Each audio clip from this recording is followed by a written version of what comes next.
Jemi duke startuar për eventin më të madh të humorit në gjithë trojet shqiptare, konkursin e tretë mbarkombëtar të letërsisë së humorit. Ditët kanë kaluar shpejt, kanë qenë shumë frenetike, kanë qenë me shumë takime dhe çështja vitore është sot në redaksin e konkursit atje ku është gatuar e gjithë kjo ngjarje e madhe. Kam kënaqësinë të kem një nga figurat më të njohura të ekranit dhe të artit viziv, një skenariste shumë të njohur, e cila më goditi një ditë papritur kur më shkroi mikja ime, Angelina Xhara, e cila më tha: Flora, kam shkruar enkas për konkursin Një tragim.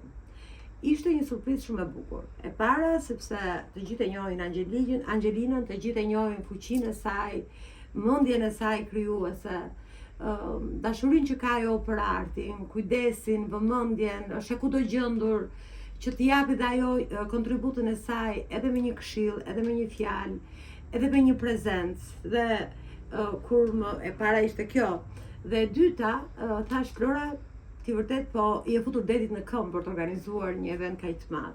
Por ama ke goditur dhe tek miqtë tu, i ke sensibilizuar ata. Dhe të ulet Angelina Xhara dhe të shkruaj një tregim të humorit kur nuk e ka shkruar ndonjëherë enkas për të konkurs, atëherë thash po.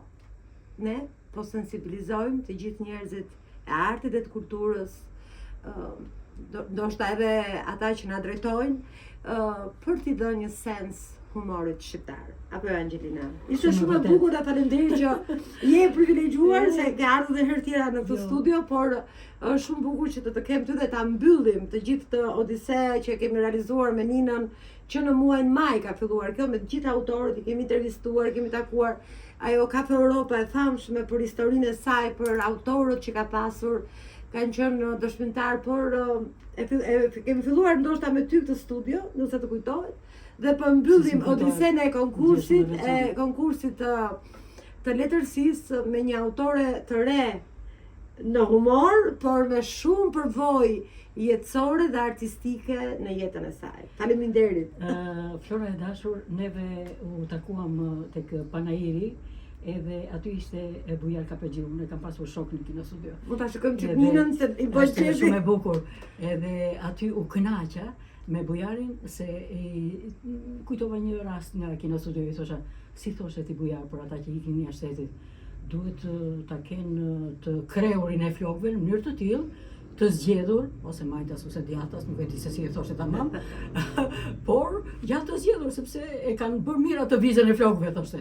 E thoshte me humor kështu.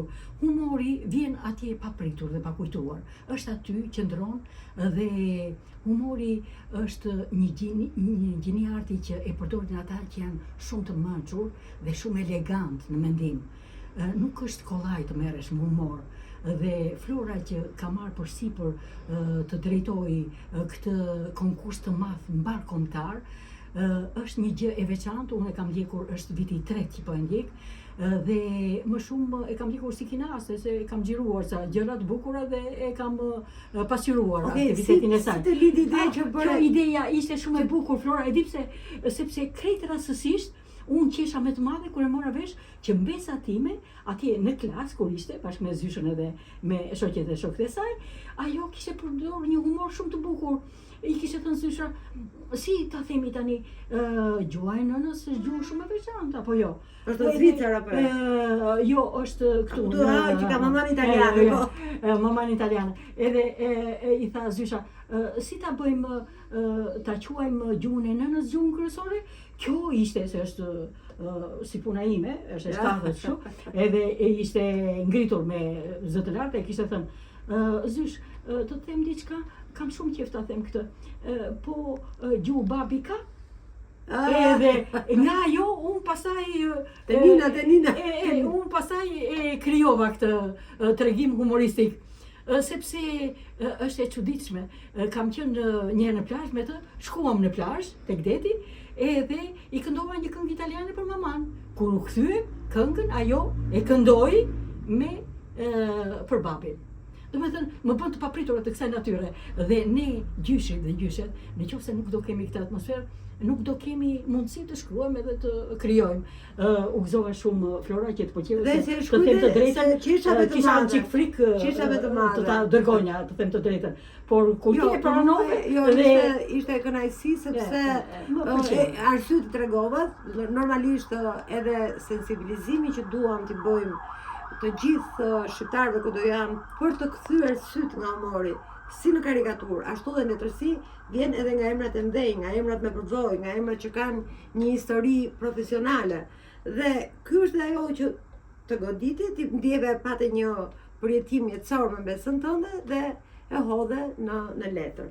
Kështu që do të jetë shumë kënaqësi që në ditët e Korçës, që për mua do të jenë, unë e kam ato vizionin kur filloj krijoj një aktivitet për të mira për të keq nuk e di, filloj e shoh, por kam një vizion shumë bukur për ditët e Korçës, për bujtinën Meri, e cila në një ambient shumë të ngrohtë me Oxhak do ta krijoj mundësinë që të gjithë autorët pjesëmarrës në këtë akademi të humorit, do të thoya, sepse është një akademi them e humorit sa një konkurs mirëfilli, do të kenë mundësinë edhe të Angjelinë e dashur që të lexojnë pjesë pikante nga krijimtaria e tyre në ndritën e Krishtlindjeve sigurisht, të ndritën e Oxhakut, edhe në verën e kuqe, e cila sekundër është jo vetëm është vino verita, por të bën edhe sekundër thoshte Niko Nikolla, edhe shënd, edhe verë.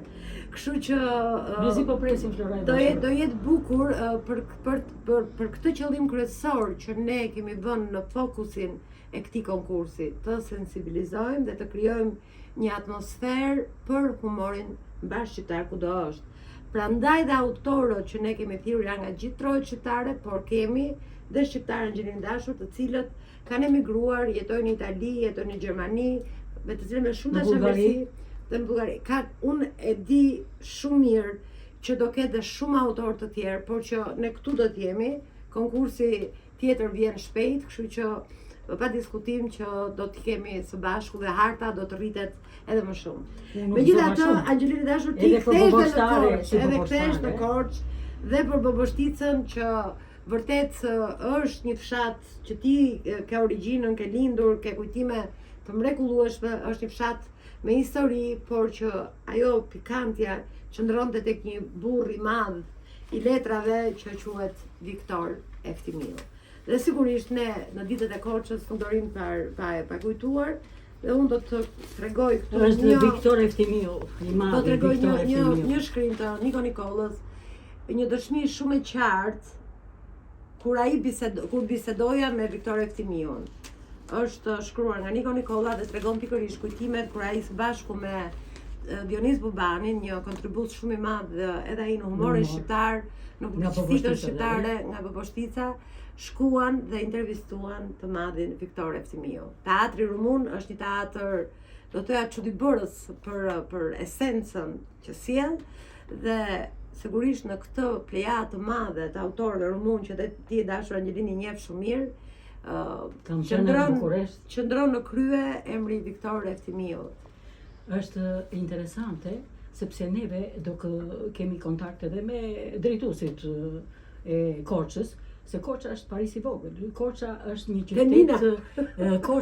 një qytet që thret atë dashësit. Është magnet. Dhe kjo që është magnet mua mezi më pritet që të vi ai çast që të bëhet aktivitet. Dhe ja, por një javë do jemi atje të gjithë së bashku. Mua më pëlqen sepse në Boboshticë ka një shtëpi të vjetër të Viktor Eftimiut, e cila mund të kthehet në një muze. Dhe do të mundohemi që në kontakt edhe me të gjithë drejtuesit aty, kryetarin e bashkisë ose prefektin, të krijojmë mundësinë që të bëhet, sepse është shtëpia aty, është vendi. Aty dy dhoma, një mund të ngrihet për Viktor Eftimiun, një mund të ngrihet për Todo Bojdanin, që ka qenë një nga përfaqësuesit më të shquar boboshtar në luftën nacionale shqiptare. Domethënë do bëhet një mozaik i bukur që njerëzit që vinë për turizëm në kohën e beharit, zakonisht vinë në Boboshticë, aty të vinë edhe tek muzeu i artshëm i Viktor Eftimiut dhe i Todo Bojdanit.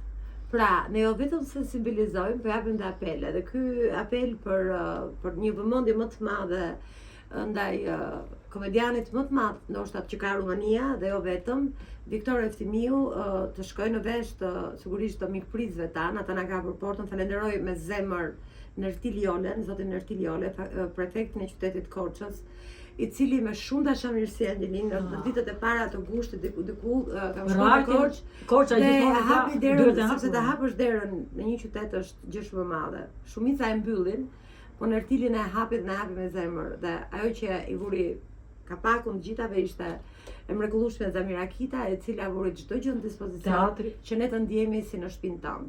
Nuk është e lehtë të marrësh përsipër, të prezantosh autor Angelin që merren me letërsi, që merren me art, të cilët me shumë sakrifica e bëjnë këto, ti përfaqësosh në mënyrë shumë të denjë edhe pa fonde.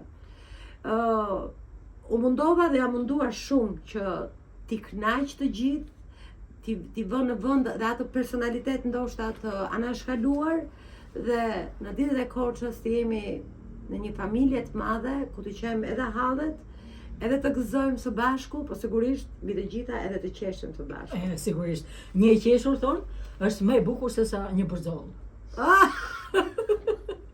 Tash kjo është një çik banale, po e thash edhe këtë. Po mirë se ti shijuesa e ushqimit, kështu që shumë mirë, domethënë që edhe do qeshim dhe do ham përzolla në Korçë, do pim verë dhe do nxjerrim ato detyrat tona që duhet t'i kemi parasysh që në konkursin e 4 të letërsisë mbarkombëtare të humorit, mas 2 vitesh sigurisht, të jemi më shumë e të kemi një humor më të shëndetshëm dhe një humor më serioz, sepse me të vërtet, apo jo ti Angelin, sepse edhe ekrani, jemi mundi, po qeshim humori të vinë në një shkallë tjetër. Po qeshim me banalitete, po qeshim me një fjalor vulgar, dhe nuk po qeshim me misionin që ka humori, me filozofinë që t'jep me humorin, me kulturën dhe dijen që t'jep humori. Nuk mund të qeshim më me fjalët banale. Edhe mundësisht t'i zhdukin fjalët banale, një thirrje. Ja, 2 apele Angelina. Apeli i parë për ndërtimin e shtëpisë mëse të Viktor Eftimiut dhe të përdorin sa më pak banale në humorin që bëjmë në kabaret shqiptare. Edhe në përgjithësi, kështu, në komunikim. Komunikimi është një gjë. Sidomos tek të rinj. Miru takofshin 13 deri në 15 dhjetor në qytetin magjik të Korçës në dritën e Krishtlindjeve. Do t'jetë shumë bukur. Mrekulli do t'jetë. Mirë se të takohemi edhe suksese. Faleminderit të gjithëve bashkë. Se drejton me pasion. Të gjithëve bashkë. Faleminderit.